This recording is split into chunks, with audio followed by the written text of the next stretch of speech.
Good evening, everybody. Happy Monday. I'm Chris Raggi. And I'm Christine Johnson. Well, it was anything but a fair fight. A New York City police officer and 3 others accused in a vicious baseball bat beating. The victim speaking exclusively to CBS 2 from his bedside, and he says pure hatred was at the very heart of this attack. CBS 2's Jennifer McLogan live in East Meadow with more for us this evening. Jennifer?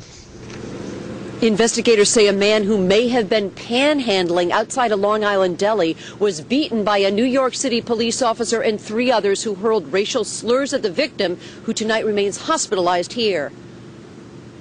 They called me.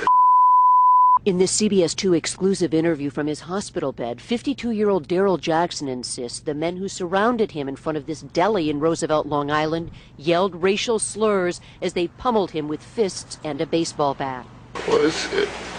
Go back to Africa. I was standing by the store, and they told me to move. Tonight, police have arrested 4 men in the vicious assault, among them a New York City police officer. The other suspects are all members of the Vargas family who operate the Roosevelt Deli. The off-duty NYPD officer involved, Juan Nunez of Freeport, is assigned to the 101st Precinct in Queens. His mother and a female officer came to court to support him. Say his defense?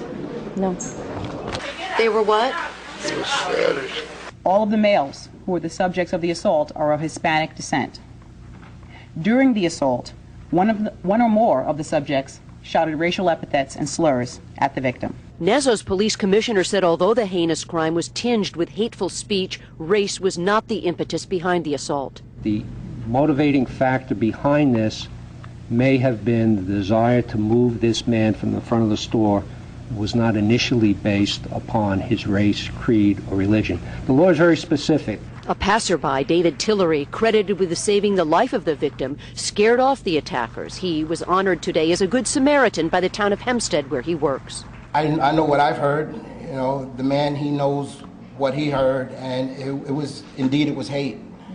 You know, it was definitely biased. Inside the deli, other members of the Vargas family told me they've been part of the Roosevelt African-American community for years and questioned the motivation behind the victim's accusation of bias, claiming the fight began with the victim punching one of the family members. Officer Nunez, on the force since 2001, pleaded not guilty to assault. Bail was set at $40,000. The NYPD has suspended him from his post. Meanwhile, the victim here at the hospital is recovering from head, neck, and back injuries and has hired a lawyer. We're live at the Nassau University Medical Center. I'm Jennifer McLogan, CBS 2 News.